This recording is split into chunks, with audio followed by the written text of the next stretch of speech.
Todo mundo fala do trabalho. Aqui você aprende a trabalhar. Eu sou Mário Espesiano, tenho passagem em mais de 7 grandes empresas multinacionais como executivo e aqui você vai aprender o que as empresas não te ensinam. Eu sou André Geiger, CEO do Studios Flow e já tive passagens aí pela P&G, pela L'Oréal e também pela Uber. E tô aqui na Escola do Trabalho para ajudar você a evoluir seus talentos, a sua carreira e o seu trabalho. Eu sou Diego Baltazar, sou executivo de vendas e eu vou te ensinar a trabalhar aqui na Escola do Trabalho. Aqui você encontra conteúdo fresquinho com especialistas que estão aí em grandes empresas no universo do trabalho para impulsionar a sua carreira. Através do poder da oratória, eu consigo te levar onde nem mesmo um PhD em Harvard te levaria hoje. Se o mercado mudou, por que a gente acha que o jeito de entrar no mercado continua o mesmo a partir de todas as mudanças? A gente não pode priorizar a felicidade só quando tiver tempo no futuro. A gente precisa fazer agora. Penso, sinto, logo existo. A gente fala que os robôs estão substituindo os seres humanos, a gente precisa tomar cuidado, porque na verdade a gente, ser humano, está trabalhando igual um robô. Eu sou Vinícius Kitahara, especialista em felicidade corporativa e eu estou na Escola do Trabalho. Eu sou a Carol Garrafa, especialista em People Skills e hoje eu estou na Escola do Trabalho. Eu sou a Carolina Martins, a especialista em RH mais seguida do LinkedIn e eu também estou na Escola do Trabalho. Eu sou a Fran Horato, sou especialista em oratória e comunicação e eu estou na Escola do Trabalho. Eu sou o Fernando Barra e eu também estou na Escola do Trabalho.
Legal.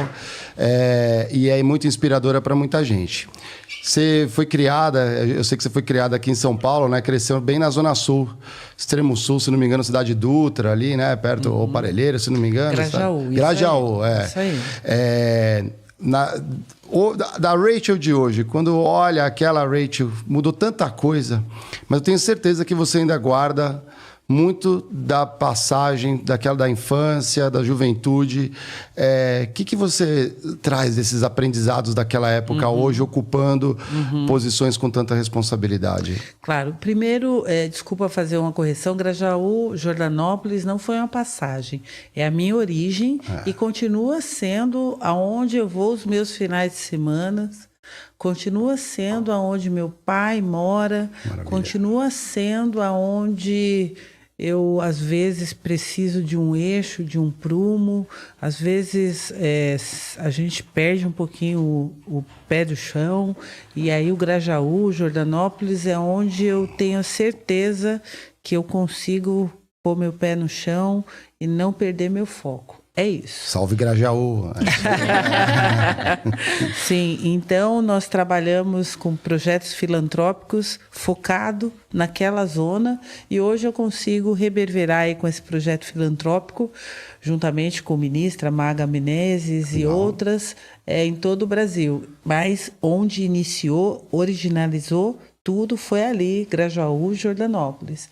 Então a minha base, a minha origem é motivo de orgulho para mim. Não, nunca, nunca, nunca ninguém deve se envergonhar da sua origem. Pelo contrário, nós devemos agradecer da onde viemos, como nós conseguimos construir e o degrau, ele só pode subir porque você veio de um degrau e subiu para o outro.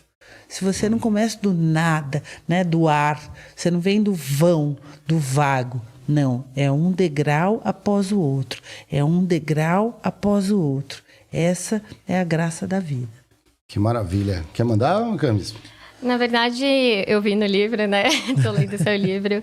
Você fala muito sobre o suporte, né? Que os seus pais deram em relação aos estudos. Então, conta um pouquinho mais como que foi isso, né? Também tem a história aí do seu primeiro intercâmbio, que foi para o Canadá, e a coragem que você teve, a motivação que você teve para ir. Conta um pouquinho para a gente. Estudos, para mim, eles... eu tive origem de escola pública, né? Meu inglês era... The book is on the table, esse foi meu inglês até meus 28 anos. E, para mim, o que me deixou triste era que eu não conseguia entregar o relatório para o meu chefe até o final. Eu produzia o relatório, mas eu não entregava o relatório. E eu sou uma aquariana, eu sou uma pessoa que eu quero mostrar o trabalho por que vim. E aí eu chegava na porta, entregava meu relatório para outro, e o outro falava do meu trabalho. E aí eu pedia conta. E aí eu fiquei 7 anos e meio na 7-Eleven. E aí eu fui embora para o Canadá. Meu pai ficou puto da vida comigo. Ele ficou 6 meses, mais ou menos. A gente ficou meio que estressado um com o outro. Não porque ele não queria que eu não estudasse. Mas é que ele ficou com medo da filha dele mais nova, de 6. A filha dele mais nova, de 7. Porque eu perdi uma irmã agora na pandemia, agora nós somos em 6, mas ele ficou com medo da filha dele mais nova ir embora para o Canadá, né? Era tão longe, tão distante, então era mais ou menos esse medo que ele ficou, né? E eu não sabia falar nada, eu sabia falar, cara, The Beautiful, né? Eu sabia falar The Books on the Table. E aí foi engraçado que eu cheguei no Canadá, minha mala foi pro Texas, eu fiquei 1 mês. Sem mala, a mesma roupa extraviou. do corpo, cara. Eu comprei uma calcinha lá, muito grande, muito... O objetivo era aprender inglês lá. E aí a minha família que foi me buscar, The Host Family, que foi me buscar, eles fizeram um tour comigo na cidade, e a única palavra que eu sabia falar era The Beautiful. The city is so beautiful. beautiful, you know? Então foi isso que eu consegui desenvolver naquele momento. Mas eu já saí daqui do Brasil com tudo pago, né? Eu paguei com a minha rescisão. E aí eu fui para a University of Victoria, eu fui para Vancouver Island, na costa pacífica, porque eu escolhi um lugar que não tivesse brasileiro, porque eu queria sofrer, jogar, né? Mas se jogar e aprender inglês. Ou eu falava inglês, ou eu aprendia coreano, chinês. Era isso que tinha lá, porque lá é muito próximo da costa asiática. Então lá tem muito asiático. Então ou era inglês ou era qualquer língua asiática. Então foi isso. Então eu fiquei no Canadá aproximadamente quase 1 ano e 8 meses, mais ou menos, aproximadamente, em Vancouver Island, e voltei para o Brasil. Foi isso. Foram meses desafiadores, porque minha grana acabou depois de 1 ano e 2 meses, mais ou menos. Então eu fiz house cleaning, eu limpava casas lá para poder complementar renda para pagar o meu aluguel, né? Porque o meu estudo estava pago, mas o meu aluguel não. Então eu precisava pagar a minha host family, eu precisava pagar a minha refeição. E aí eu optei ter uma refeição só diária. Então teve todo esse lance que era importante para mim. É assim, são escolhas e renúncias, né? Aquela era a minha escolha. Aquela era a minha opção. Eu queria sair de lá aprendendo a falar inglês. Então, para mim, aquilo era o meu motivador, né? Então, foi para mim desafiador? Foi. Eu não esqueço nunca, né? Eu passei o ano, a virada de 2000 lá. E a gente não tinha certeza, né? Se o mundo ia continuar ou não. Sim, a gente tinha, verdade. Era o bug do milênio, os computadores iam parar era tudo. Muito engraçado. Então, tipo assim, eu não tinha certeza nem se eu ia sobreviver. Então, eram muitos bugs que deram na minha cabeça. Então, aí na segunda fase da minha estada lá, foi uma família portuguesa que me alojou. Então, foram muitas mazelas que acho que de repente a gente pode marcar um outro podcast para falar sobre isso, para falar sobre a minha época do Canadá. Mas estudo, conhecimento é poder, ninguém te tira. É exatamente isso. Foi ali que abriu portas, talvez, depois. Você pegou, aprendeu inglês, aprendeu mais coisas na universidade? Não, ainda não? Foi ali que as oportunidades que passaram na minha frente eu pude agarrar. Esse papo de sorte é assim, a oportunidade passa, você está qualificado ou não para ela. Quando a oportunidade passa, e se você não está qualificado para tal, o outro pega. É mais ou menos por aí. A sorte, ela vem, mas se você não está pronto para ela, se você não está com a resposta certa, mesmo que você é um cara top, amigo da pessoa certa, na hora certa, você precisa pelo menos ter um negocinho que vai agregar valor ao processo. Senão, não vai, cara. E ali você podia ter ficado no Canadá, mas você resolveu voltar para o Brasil, né? Ah, não. Meu lugar é aqui. Meu lugar é aqui. Eu posso até passar alguns anos fora. Agora eu estou procurando um conselho na África. Eu quero uma empresa global. Agora é meu target. Eu quero uma empresa global na África. De óleo, gás, alguma coisa assim. Eu quero alguma coisa no exterior. Eu quero também dar uma oportunidade para os meus filhos ter alguma experiência, mas meu lugar é no Brasil. Não tem nada como o Brasil, né? Eu quero continuar fomentando outros dos meus. Que legal. É isso. Quer mandar, Evelyn? Sim, eu tenho uma dúvida, né? Você já trabalhou em grandes corporações e eu gostaria de saber quais empresas ou quais clientes, né? Eu imagino que sejam super exigentes. O que você acredita que você fez de diferente que atraiu a atenção deles para contrato e tudo mais? Eu digo isso porque, poxa, no mundo corporativo, né? Você conseguir encantar o cliente, eu acho que é uma dificuldade. Eu acho que as empresas, inclusive, elas investem muito. O que você fez para encantar esses clientes que são extremamente exigentes? eu sempre me inspirei na lapidação do diamante. Eu acho que vocês são o primeiro podcast que eu estou falando isso. Opa, lá vem corte, hein? A minha inspiração sempre foi a perfeição da lapidação do diamante. O diamante, ele é lapidado para sempre expor o seu maior brilho e perder a menor quantidade da pedra bruta. O brilhante é um tipo de lapidação, né? Então, é isso. Eu sempre quis brilhar, mas perder o mínimo da minha essência. Foi isso. Então, eu sou exigente com aquilo que eu entrego. E, olha, Eveline, eu não posso contar nos meus dedos as vezes que eu saí 2, 3 horas da manhã no meu escritório, de eu ter resultados concluídos, olhar e jogar tudo fora. E refazer tudo de novo. Então você não tem medo de errar? Eu acho que eu errei... Aliás, eu acho não, tenho certeza. Eu errei. A minha balança tem mais erros do que acerto. A minha balança tem mais desapontamentos comigo mesmo do que acertos. Mas as poucas vezes que eu acertei, eu sei que eu fiz gol de placa. É mais ou menos por aí. Não, o livro começa falando sobre os erros. Eu adoro, porque eu falo que é o impacto. Fala exatamente isso. Cara, mas eu errei demais. E eu continuo errando. E você sabe, isso continua acontecendo, tá? E continua acontecendo, e eu ouço, e eu me ouço. E aí, quando eu me ouço, Eveline, eu consigo passar para outros. Você sabe que eu te mentoro, inclusive. E eu passo para outros. Quando eu pego o resultado de um trabalho assim, tá bom, não, pode refazer.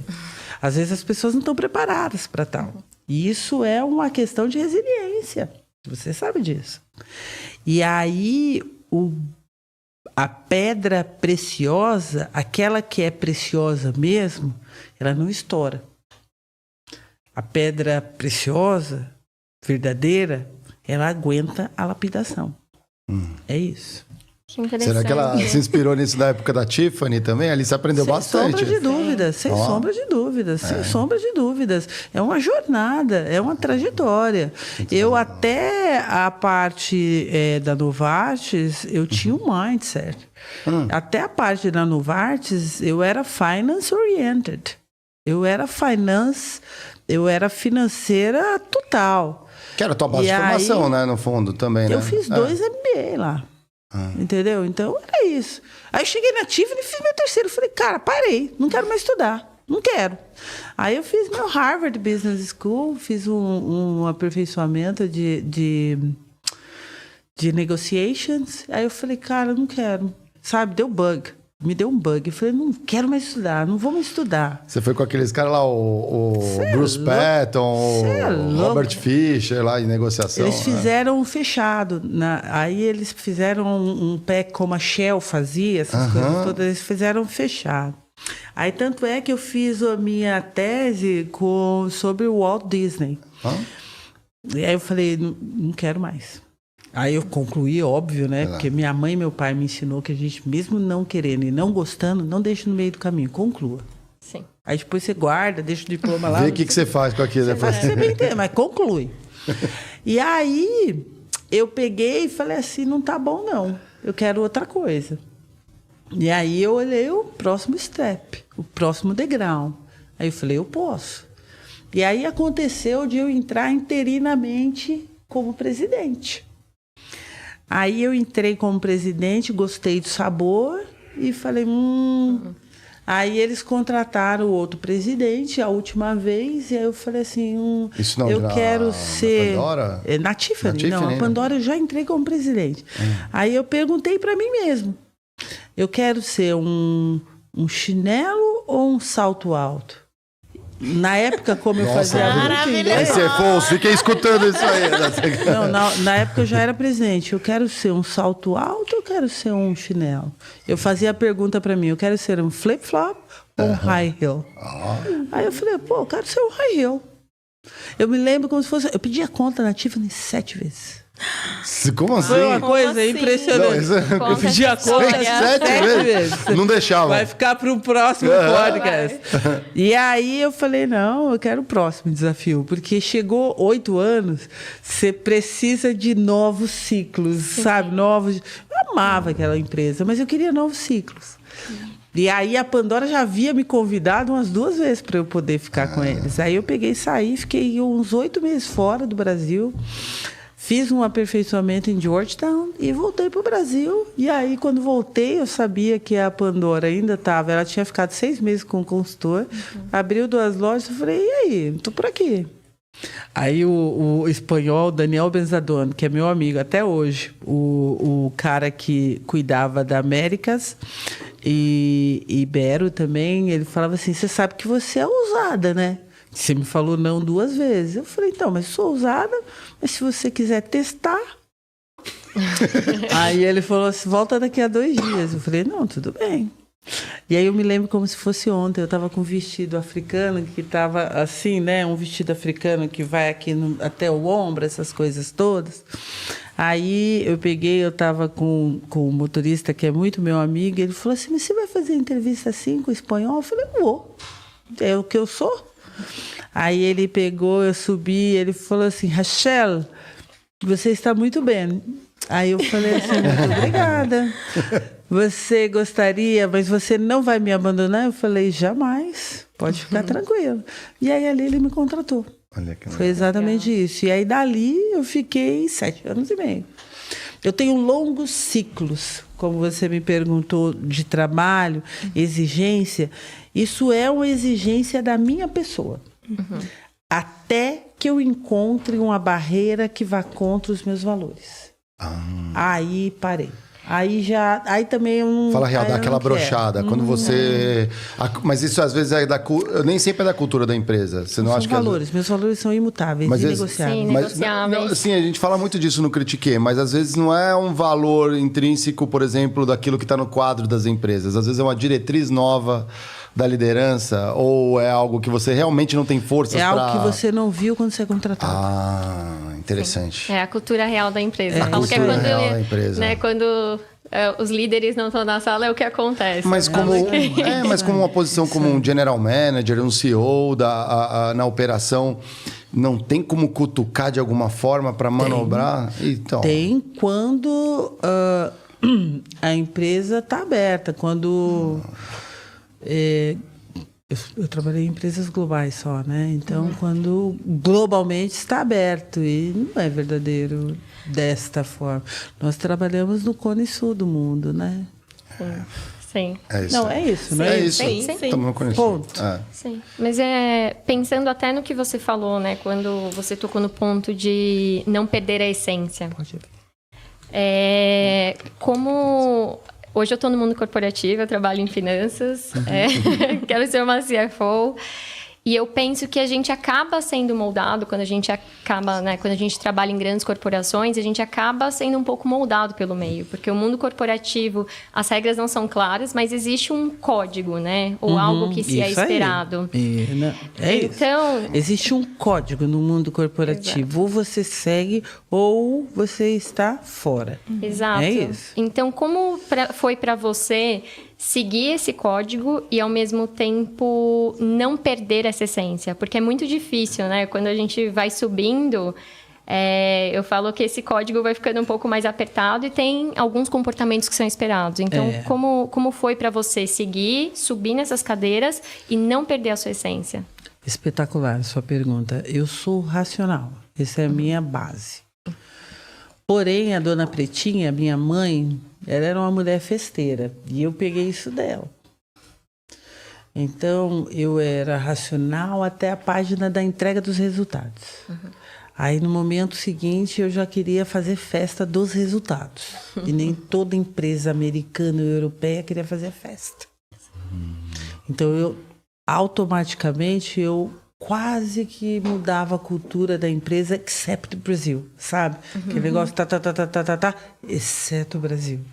Mas, como o resultado que eu entregava estava de bom tom, então deixa acontecer, deixa tocar o barco, era quase isso. Cara, eu fiz churrasco em boteco, no teto de boteco. Você não tem noção, você não tem noção. Eu adoro comer arroz e feijão em boteco.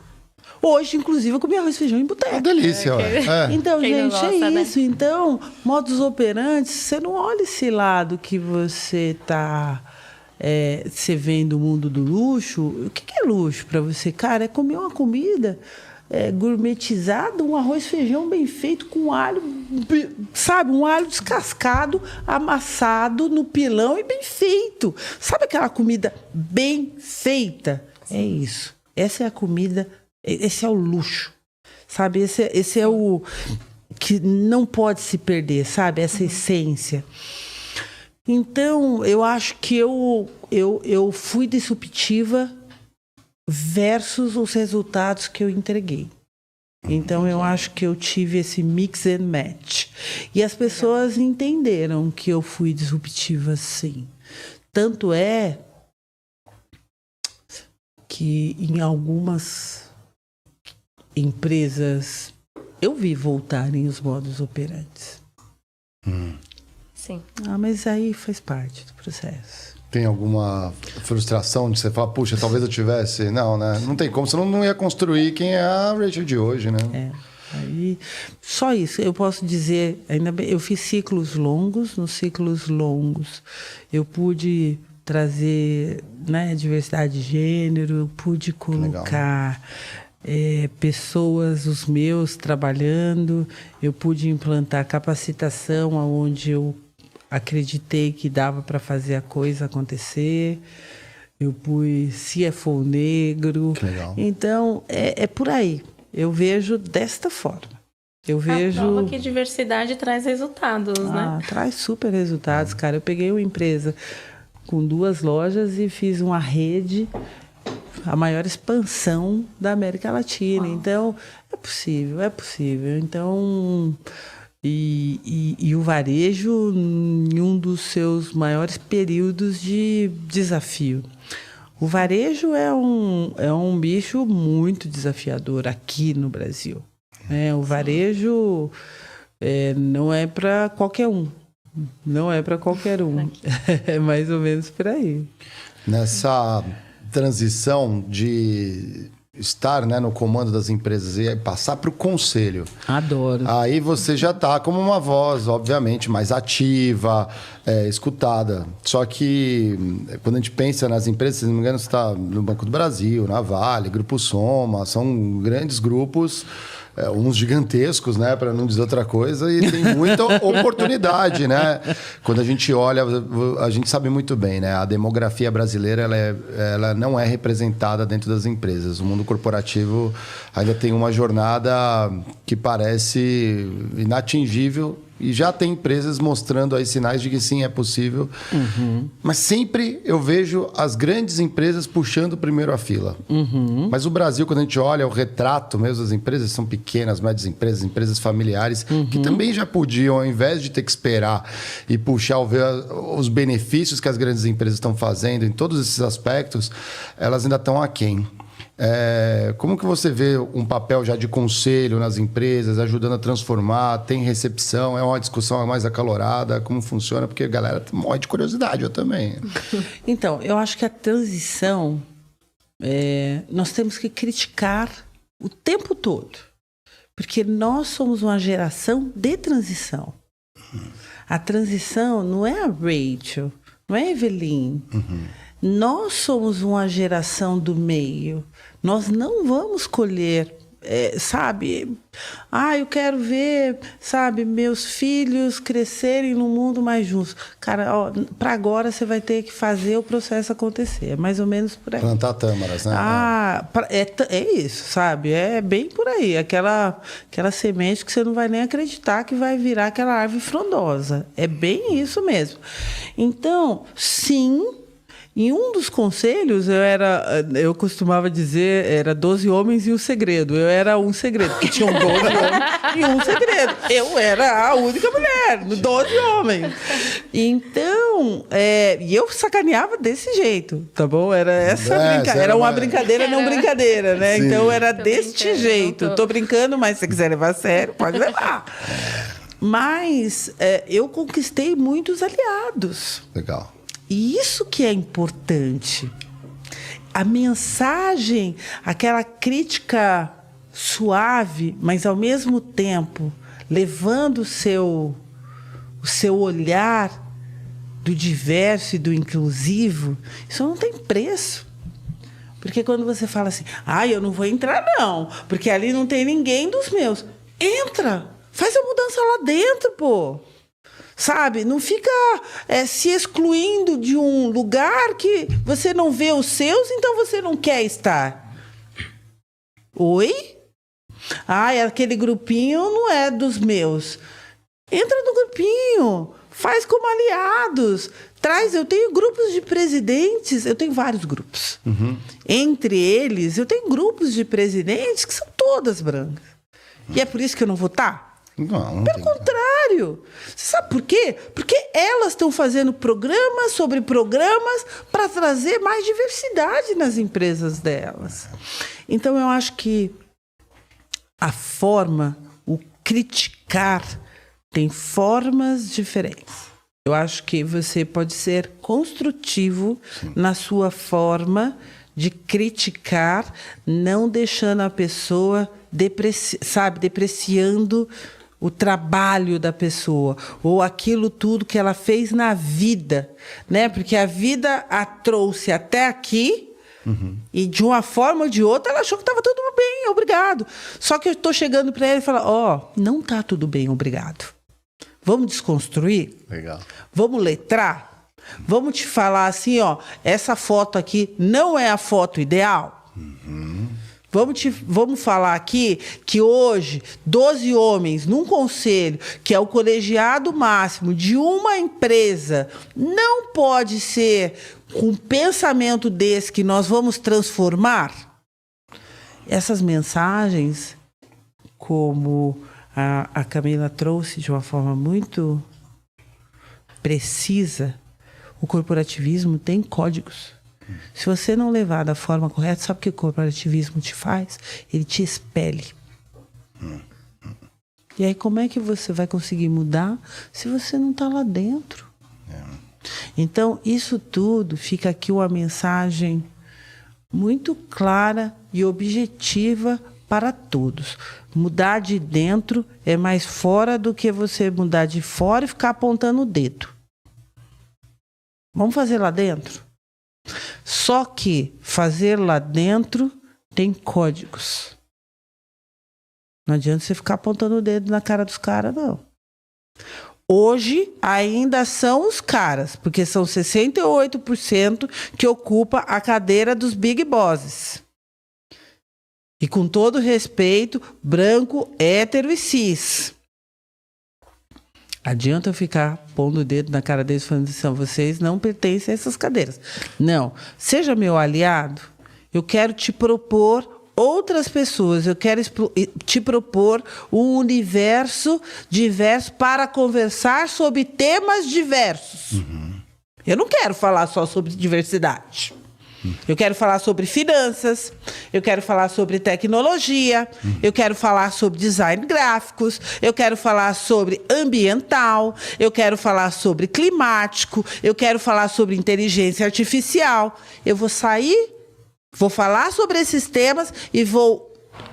Quer dizer, eu vou entrar, vou falar sobre esses temas e vou sair e não vou falar sobre diversidade. Só que eu já representei a diversidade, porque eu sou a diversidade. Sim, com certeza. É isso que eu quero dizer. Isso dá um gancho total, porque você está como presidente do Conselho Administrativo do Pacto Global na ONU também. Eu estou como presidente do Conselho do Pacto Global da ONU. Eu estive na sexta-feira com a presidente da ONU do Brasil e eles esperam muito desta minha posição. Fico até preocupado. Mas eles esperam que nós tenhamos uma atuação expressiva para que a Constituição da Agenda 2030, que vem aí, Belém, COP 30, em 25, seja de fato uma resposta que ninguém deixa ninguém para trás. Esta é a proposta master da Agenda 2030. Quando a agenda foi constituída lá em Paris, em 2015, o resumo principal dela foi: ninguém deixa ninguém para trás. Isso é uma mensagem profunda e que tem muito significado sobre direitos humanos. Se nós pegarmos esses direitos humanos sobre esta frase, sobre essa sentença, nós vamos aplicar social, climático, ambiental, econômico sobre uma governança, sobre um procedimento, sobre uma sistemática. Estamos fazendo dessa forma? Estamos praticando desta forma?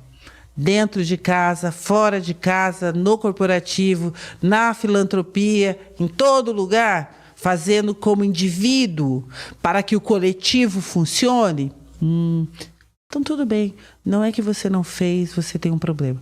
Comece agora. Legal. Mas você também encontra, imagino, um monte de greenwashing por aí, né? Não é doloroso ver e às vezes dentro da empresa chega algumas coisas e fala, pô, não é bem por aqui. Você consegue pelo menos dar um norte ou barrar alguma iniciativa que você fala? Quando você está dentro, sim. Legal. Quando você está dentro, sim. Por isso que é muito importante, quando nós só criticamos, olhamos e falamos assim, ó, aquilo ali é greenwashing, eu não vou entrar. Cuidado. Cuidado com isso, porque eu acho que nós temos que não deixar ninguém para trás. Eu quero sistematizar, eu quero trazer governança, eu quero ética e compliance. Eu não quero risco nesse processo, mas eu quero que todos tenham a consciência. Direitos humanos é uma grande umbrella. Como que eu estou aplicando? Como indivíduo?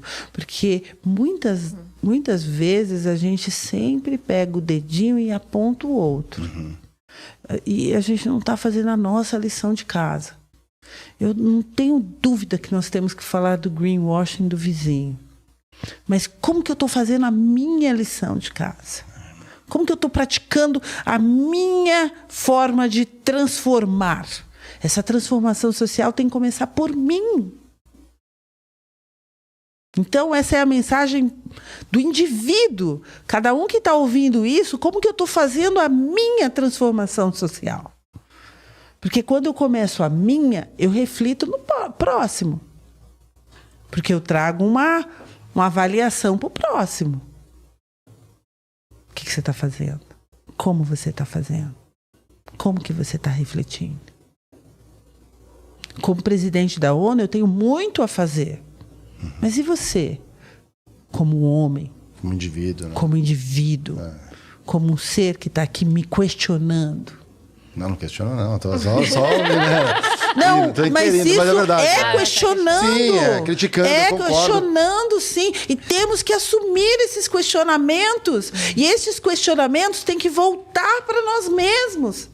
E nos questionar. É que parece que tem uma fórmula mágica, né, nas empresas que elas querem, então, sabe? Mas, de repente somos limpinhos, mas você entende como bate forte? Sim. Como acaba de bater forte? É exatamente isso que nós temos que provocar. Eu, como indivíduo, posso questionar, mas eu, como indivíduo, não preciso exercitar tudo isso que eu estou questionando. Opa! É isso que nós temos que fazer, diuturnamente. Mas esse é um dos grandes desafios das empresas, porque se você pensa que a empresa ela é composta de indivíduos... De indivíduos, e aí exatamente. Você pega a alta liderança, uma vez eu vi, é fácil, né, para alta liderança, porque de alguma maneira, por mais que eles concordem ou não, tá ali, dói no bolso, né, tem toda uma parte, às vezes até financeira envolvida, em que... De risco, de compliance, de ética. Exato, e que acaba obrigando, né, esses altos executivos. Mas aí quando você começa a descer isso para a cadeia, que são os indivíduos, aí a grande dificuldade é onde eu vejo a grande dificuldade da empresa. que é realmente trazer uma cultura onde todos os indivíduos absorvam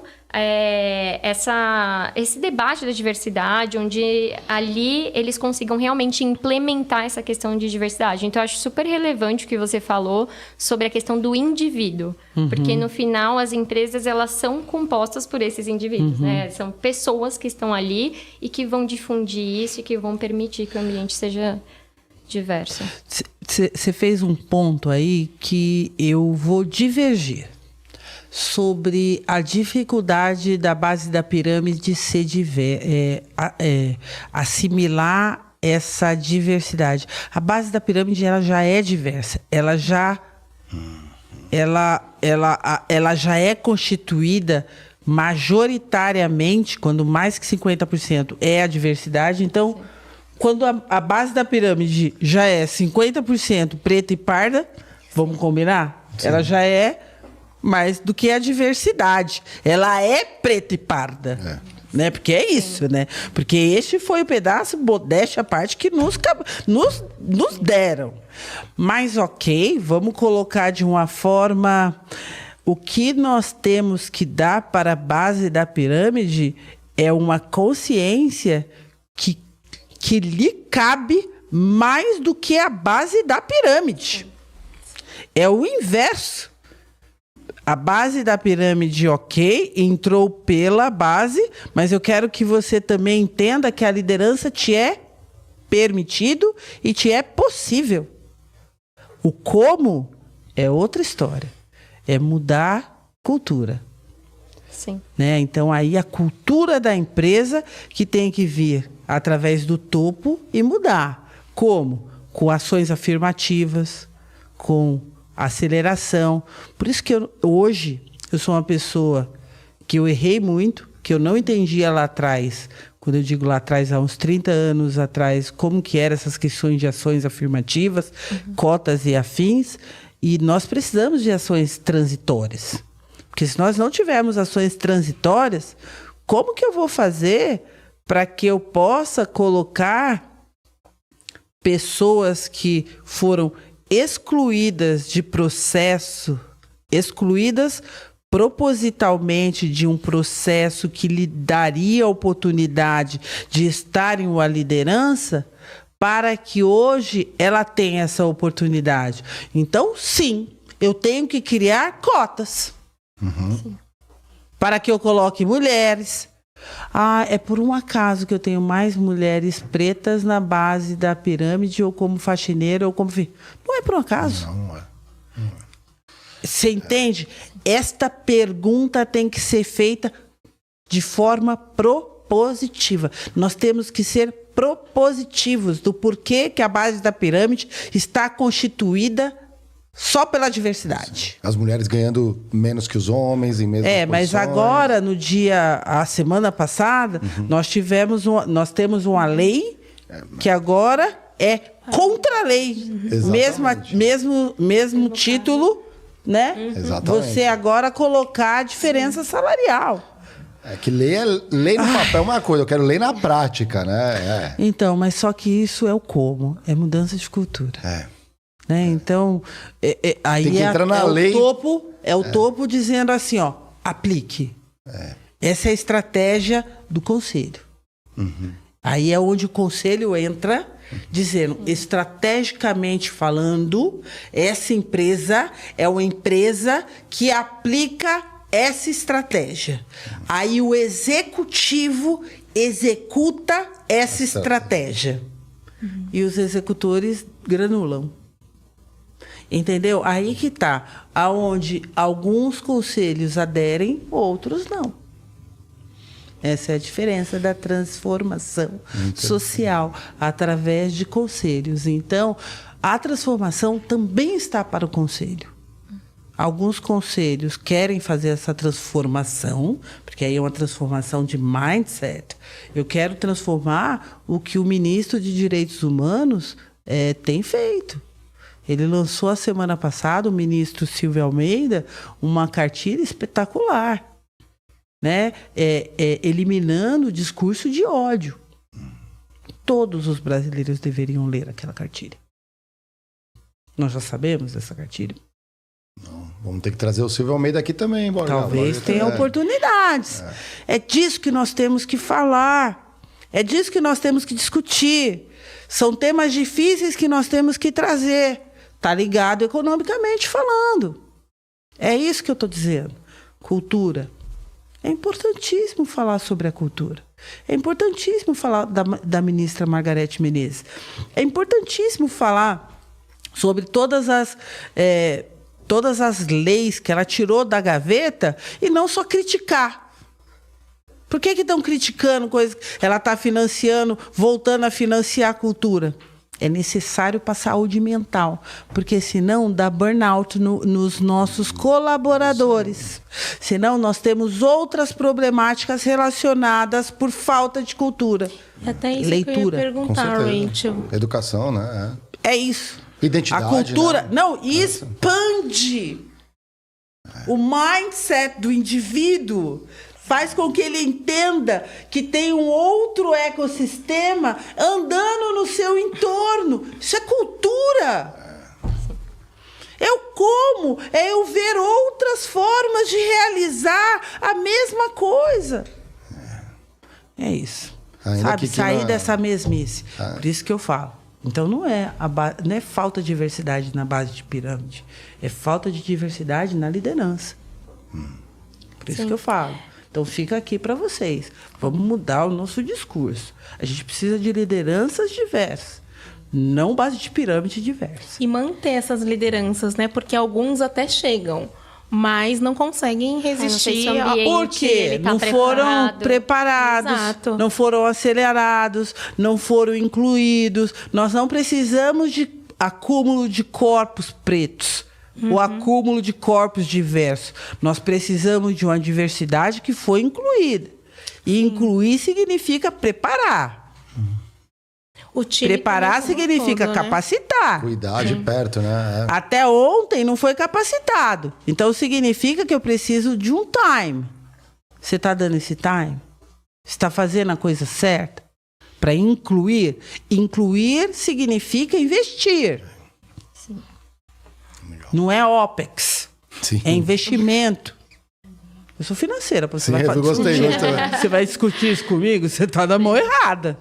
É bem por aí. É desta forma que nós temos que falar sobre investimento. É o E do ESG. Vocês entendem como a gente dá volta e fala sobre direitos humanos? Vocês entendem como a gente dá volta e fala sobre sustentabilidade? Isso é tudo sustentabilidade. É uma vida sustentável. É uma economia sustentável. É um país sustentável. E o que não falta é diversidade nesse país, né? Sim. Lucão, vamos chamar um emblema aqui, a gente vai jogar na tela, todos os nossos convidados são emblematizados, vocês já sabem, para resgatar de graça, entra lá, nv99.com.br, a palavra-chave é... Rachel. Se escrever errado, não vem reclamar com a gente não, aqui ó, olha, tá com o vestido afro que você tava no dia, nosso artista virtual. É bem eu Borgato. Decotando mesmo, viu? É E a joia? Tava decotado, tem um decote. Minha cara,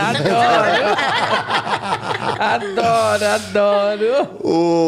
Lembrando que vocês têm 24 horas para resgatar, é de graça, depois só pegando do amiguinho. Estamos numa reta final respeitando o teu horário também. Eu sei que hoje é mais curtinho, tá, galera? Então, se vocês mandarem perguntas aqui, se der tempo, a gente ainda lê. Vocês querem mandar uma, Evelyn? Eu queria dar a oportunidade para as pessoas que estão aí, se tiverem perguntas, mas antes, a Rachel é uma inspiração para todas nós, mulheres pretas, que subiu, enfim, conseguiu dentro no mundo corporativo, porque o que a gente costuma ver? Pessoas pretas estando, né? Não gosto dessa palavra ocupando, mas se destacando na música, no esporte, e dificilmente você vê uma pessoa preta ocupando um cargo de liderança. E eu gostaria de saber qual que foi o maior desafio que você enfrentou e qual que era o seu pensamento quando vinha: você não é capaz, você não pode, aqui não é o seu lugar. Que pensamento que levava? Não, eu posso, eu sou capaz e eu vou conseguir sim estar neste lugar. Eu me sabotei várias vezes. Quando eu estava grávida, eu me sabotei. Eu me sabotei quando eu estava grávida, pedi a conta, porque eu achei que eles não queriam uma mulher grávida. E aí o cara que estava me contratando, eu tinha 8 meses de Pandora, e aí eles pegaram, falaram, o Daniel Bezadono mesmo, ele falou assim: Rachel, eu acredito em vida. E vida para mim é bênção. Se você quiser continuar, eu quero continuar contigo. Legal. Aí eu comecei a chorar, assim, comendo meu alface e chorando. Aí as lágrimas caindo no meu alface e eu comendo o alface com lágrimas. Foi muito engraçado. E aí, depois de um mês, por escolha minha, eu voltei, né? Fiz um berçário lá, tatati, tatatá. E voltei. E, gente, eu fazia reuniões, eu não lembro, eu não esqueço nunca, com a Marie Claire, com o pessoal da Vogue, com o pessoal de Internacional, Louis Vuitton e afins.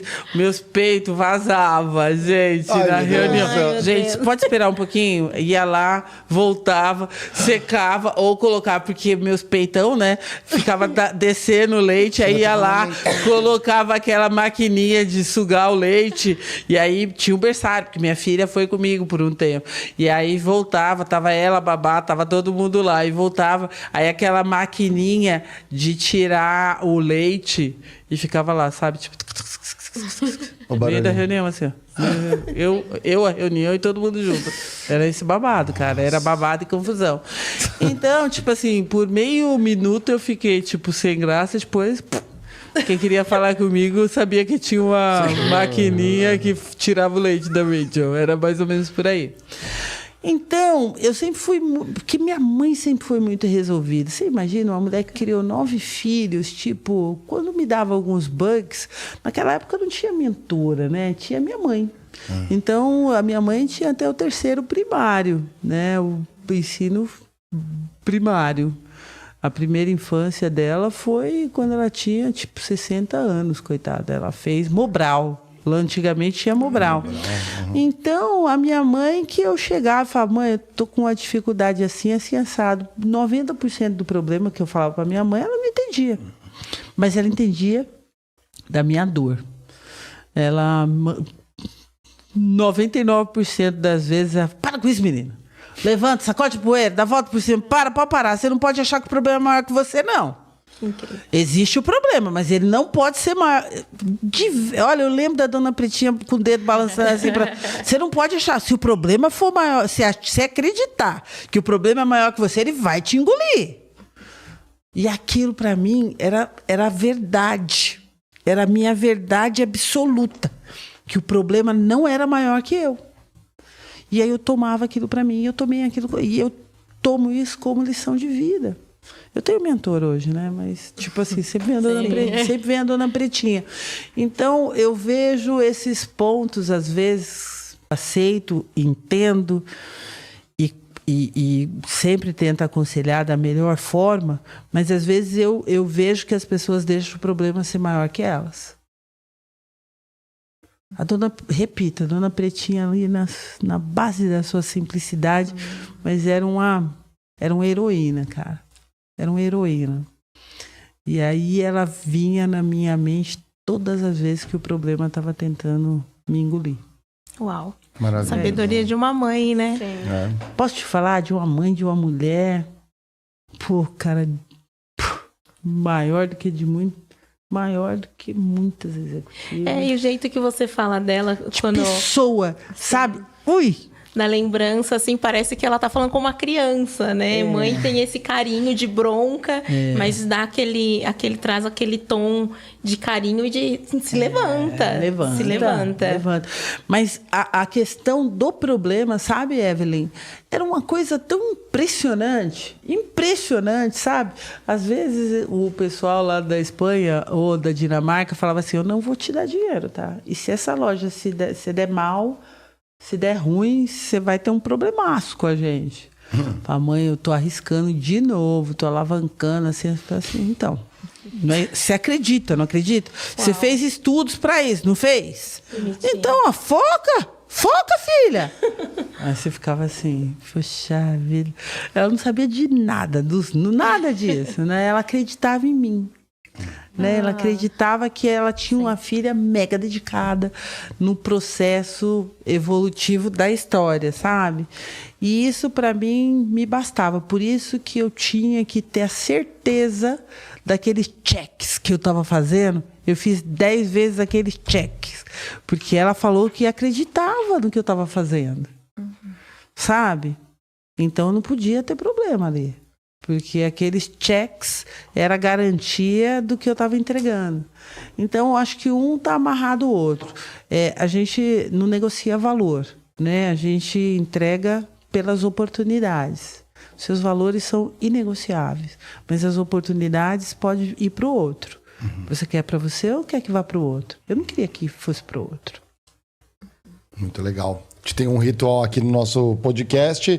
Todo convidado que vem deixa uma liga. Eu vou deixar aqui uma com você. Opa! Essa bolinha é como se você ajudasse a lapidar esse programa. E os convidados são os que brilham e ajudam a crescer. Aí, ó. Peguei essa aí. É tão difícil colocar esse aí. Você teve, né? Você colocou da outra vez, então você vai colocar também. Tem que colocar aqui, ó. Tem que colocar aqui também. Vocês estão vendo que tem um rosa ali? Agora tá todo mundo falando desse rosa. Foi a Natália Bilt, acho que ela veio e trouxe ali. A liga rosa? Botou bem a rosa. Agora todo mundo quer dar diferenciado, mas vocês vão colocar também. Enquanto você coloca o elástico, vamos pro ping-pong rapidinho. Fala aí. Dá um conselho de carreira pra quem tá começando. Eu sou a merda pra conselho. Ou algo pra não fazer quando entrar na empresa, né? Eu sou boa de ação, não sou boa de conselho, não, cara. Eu pega exemplo aí de ação das pessoas que você admira e segue. É isso. Conselho, pô. Esse é um bom conselho. Esse negócio de falar assim, olha, pega umas frases boas lá de impacto. Aí você chega, não dá certo merda nenhuma. Eu falei, eu li lá, não deu certo não. Eu falei, então, mas você viu a ação? Você conectou aquela frase à ação? Não, então, é isso, é frase. Frase de efeito não leva ninguém a lugar nenhum, pô. Tem que executar. Ação, referência. Ação, Bill Gates, referência. Ação, Steve Jobs. Ação, Obama. Ação, Mandela, quebrou pedra por 500 milhões de anos. Ação. E assim vai. E é isso. Maravilhosa. Indica uma obra, pode ser um livro, um filme, uma peça, o que você quiser pra galera ver. Às vezes ajudar uma galera a conhecer alguma coisa nova. Tem um livro chamado Mandela, é muito bom. Tem um outro livro chamado Renegades. Eu vou falar para vocês, mas vocês vão ficar putos da vida comigo. São poucos exemplares, tem alguns sebos, mas é de uma qualidade, galera. Escrevam aí, chama Renegades. Tem na minha sala, do Barack Obama e do... Como é que chama aquele cara que canta com a voz rouca? Ele faz o cara de New Jersey lá. Qual? O Frank Valli, não? Não, com voz rouca lá. Voz rouca? Aí, ó. Chama Renegades. É do Barack Obama, ponto. Espetacular. Não, aqui é mais rápido. Aqui é o Lucão. Aqui, do Bruce Springsteen. Bruce Springsteen. Posso te falar? Legal. Espetacular. Comprei num sebo lá em New York, isso aqui. Boa dica pra galera. E aí ainda tava meio rasgadinha, a mulher falou... Tem pra vender aqui, ó. Tem pra vender na Amazon aqui, ó. O Lucão achou. Olha, aí, ó. Espetacular. Duvido você comprar do tamanho que eu tenho. É maravilhoso. Maravilhoso. Capa comum, o meu é capa dura. Você não tem noção, pô. O meu é top. O meu é top de linha. A última pergunta que a gente sempre manda é para Rachel: o que é o trabalho? Para mim, trabalho é amor, dedicação, mas acima de tudo tem que ser prazer. Dá para ter prazer trabalhando? Opa, eu tenho. Eu amo trabalhar.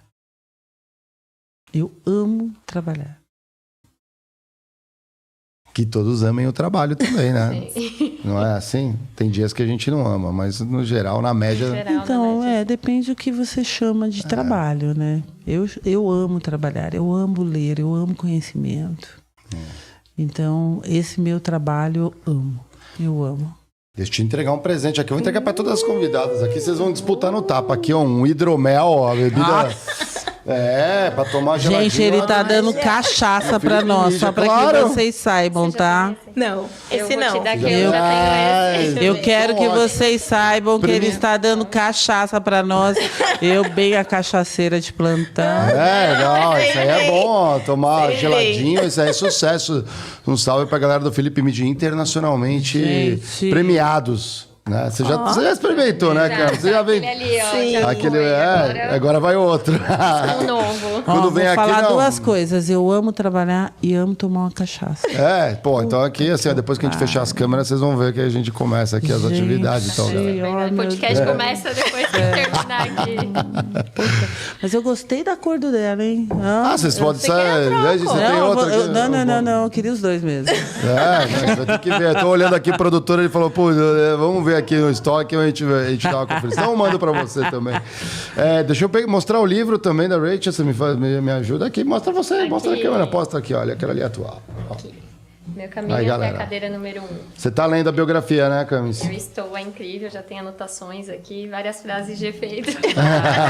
Que bom. Mas é incrível esse livro. Ele é uma leitura muito simples, né? Muito fácil.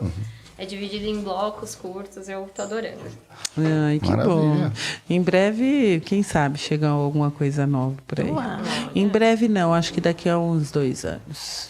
Legal. Daqui a uns 2 anos. Tá preparando o conteúdo. Vamos ver. Eu gosto de escrever pílulas e deixar na minha mala. Legal. Eu gostei. É uma boa dica também pra galera que quer escrever alguma coisa. Quer deixar redes sociais? Como que a galera te procura, lê mais? Se a pessoa quiser falar comigo, devido à minha agenda, eu respondo em um momento X, mas eu respondo. Rachel Omaia. Rachel Omaia. Ou no meu LinkedIn, eu não sei como que é. Rachel Maia, né, também. Rachel Maia. É isso. Só falar comigo. Eu respondo, tá, gente? Sou eu mesmo que respondo. Responde os comentários. É isso mesmo. O pessoal pergunta se não é a pessoa, não, assessor, né? Não. Sou Joe. Dá pra perceber pelo tom, viu? Que é você que responde. Sou Joe que responde.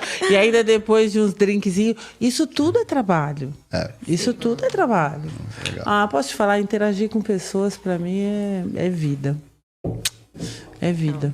Bom, portas abertas aqui, eu critiquei a tua casa. Quando quiser, portas abertas, a gente vai ter que estender pra falar de outras nuances. Aí você deixou de falar, eu vou amar. Não vamos ter como. Camis, quer deixar também algum recado? Um abraço para alguém que você gosta muito? Não, na verdade, só agradecer pela oportunidade. Para mim é uma honra estar aqui. Já falei isso. Vim como co-host, como admiradora. E espero que seja uma inspiração também, o quanto é para mim e para outras mulheres. Eu tenho certeza que ela já é. Então foi incrível poder participar. Que legal. Obrigada. Evelyn, quer dar um salve também para a turma que veio te acompanhar aqui presencialmente? Sim. Primeiro eu agradecer minhas amigas, né? Super obrigada por terem vindo, por ter topado. Agradecer também vocês mais uma vez por deixar eu participar aqui dessa mesa. Porta aberta. Cami, né, amiga? Super obrigada por ter estendido essa oportunidade a mim. E Rachel, sem palavras, né? Muito obrigada. Você é super inspiradora. Não só para mim, mas para um monte de mulheres como a Cami trouxe. Muito obrigada mesmo por ter contado mais um pouquinho da sua história aqui. Às vezes a Evelyn briga comigo, ela fala assim, receba elogio! Receber elogio! Ela tem muita dificuldade de receber elogio e de receber presentes. Então, assim, sinta-se privilegiada, porque ela sempre é verdade. Caramba, eu brigo, eu falo, gente, tem assim, que receber já presente. tô com dificuldade zero de tomar esporro, entendeu? No processo. Mas essa sou eu. Eu dou esporro porque precisa valorizar e ela precisa, né, receber, saber receber elogio. Trabalhando com analista. Beijo, cheiro, um amasso para mesmo. todos. Gente, adorei. Muito inspirador aqui. Meninas brilhantaram a mesa também. Acho que foi um baita episódio também no Critique. Vocês sabem, galera, para fortalecer, dá um joinha, indica para um amigo, para amiga que está precisando receber essas palavras. Às vezes tem uma coisa aqui que aconteceu, que foi falado, que foi discutido e que é importante. Faz chegar, né? Coloca lá, faz chegar nas pessoas. O Borgas, me ajuda aqui essa semana, né, galera? Vamos falar da agenda da semana, não. Não, peraí que eu vou puxar aqui direitinho para vocês que acompanham aqui, ó. Essa semana só começamos. Amanhã vamos estar com o Charles Mendlovitz, que é o economista sincero, né? Então vamos falar bastante com ele. Tem muita coisa acontecendo na economia, você financeira, né? Já tá olhando essa reforma tributária que eu tô sabendo aqui, já tá olhando. E a gente recebe na quinta-feira o secretário estadual, Guilherme Afif. Vamos falar bastante de empreendedorismo e política, né? Que isso é bem legal. Aliás, ele é um dos patronos ali do CIE, ali, né? Que puxou as conexões entre os primeiros jovens aprendizes e estagiários, né? Que o CIE é uma das portas que abre para muita gente, principalmente galera nas periferias. Então, vai ser muito interessante esse papo. Conto com vocês. E, se me permitem fechar esse programa com a citação de alguém que eu gosto muito, a Nina Simone. Ela falou assim: liberdade é não sentir medo. Lucão, solta a vinheta. Bom.